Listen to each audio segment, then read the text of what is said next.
I have a strange habit when it comes to reading books, even those ones I can't bear to put down. I get real close to the end, wedge a bookmark in there, and I'll just leave it. Forget about it. I'll walk away from it. It could be the most thrilling, engaging, and awe-inspiring book I've ever encountered. Then I'll let 10 pages or so sit unread for a week, even if I consume the rest of the book in just a day. I don't like endings. They can be disappointing. Looking at you, Stephen King. They can be sad. They can be dull.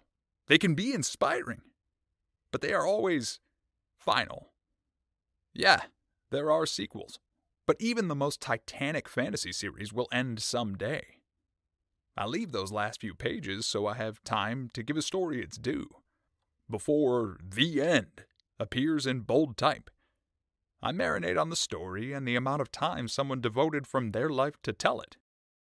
When a parting of the ways is imminent, I prefer to prolong the adieu. Welcome to My Dad, I'm Dad, a podcast for anyone who's ever loved and lost and seeks to make sense of those experiences. My name is Doug. All those things easily accomplished in life before you have a child become exponentially less so when the little bundle of joy arrives. Cooking, cleaning, chores, all those things previously done when and how you prefer now come with an adorable little asterisk that demands accommodation. So, Maxine tags along for most of the things I do around the house. Laundry. She helps me sort, load, and fold.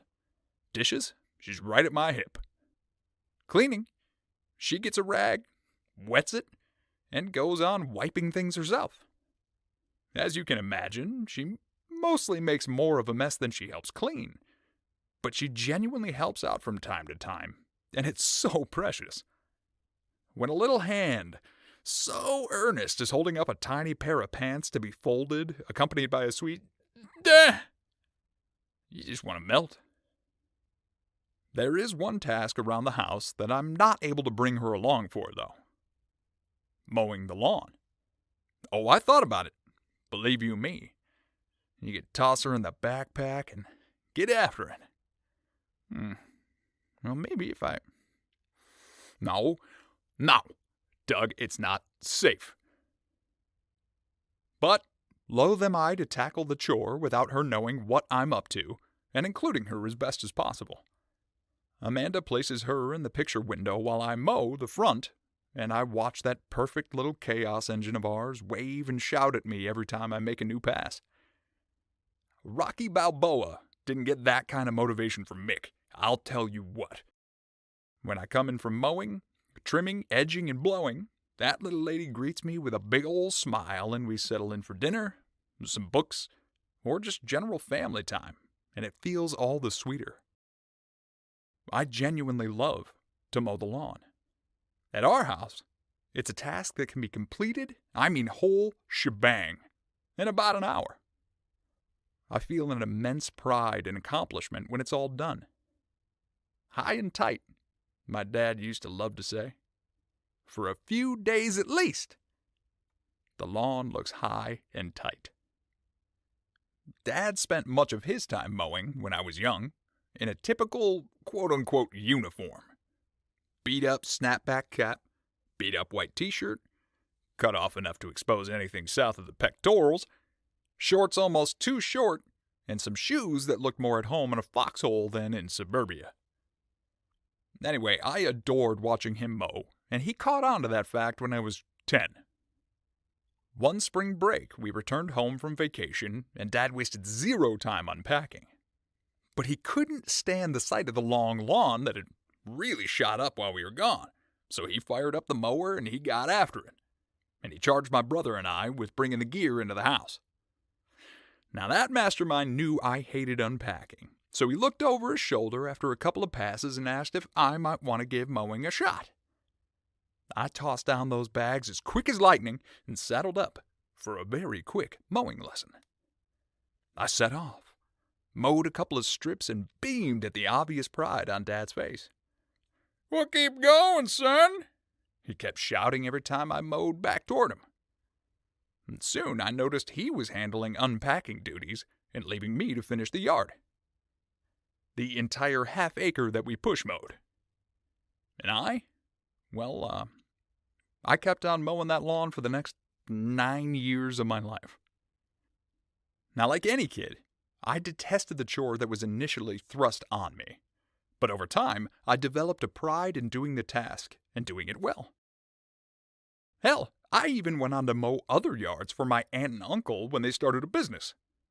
Of course, it was a good excuse to get exercise, an amazing reason to be outside, and something I came to be damn good at. But I truly believe there was one reason above all that I dug my heels into mowing. Dad. It meant the world to me when he would compliment my ability to manage weekly mowing patterns and leave the exterior of a home looking crispy. But I adored nothing more than the after-work opportunity to download with Dad. Generally, this was the order of operations. Bring the equipment in, clean or fix what needed it, return auxiliary necessities to their designated space, nod heads while observing a job well done, set up a camp chair in the garage, grab a beverage of choice, and kibitz as the clouds rolled by. There was Dad, usually still in his work clothes, sweating but serene as he observed the sky, ready to hold court. "Fine job out there today, son." "Thanks, Dad." "I think the next time you tackle that two-dog's house, though, you ought to be more careful around the sprinklers. They can be particular about those." "Will do, Dad. Will do." "Hell of a sky, son." "You looking at this sky?" "Yeah, Dad." And half the time, I was. The other half of the time, I was watching his face and seeing the kid he'd been once upon a time peeking out from behind his glasses. We'd catch up on anything and everything about life in the hour or so after a solid day's work in that green yonder. Then, like any born and raised Michigander, he'd slap his knee and utter the whelp we're so famous for here in the mitten. Then he'd stand up and look me square in the eyes. "Proud of you, son. Big day tomorrow. Don't overdo it." That last he would direct the beverage in my hand. He would eventually head inside to relax and shower, but not before walking out one more time to look at the work we'd done and nod. "High and tight, son," he'd say as he gripped my shoulder before retiring for the evening. I'd sit out there just a little longer. I wanted to soak it all in.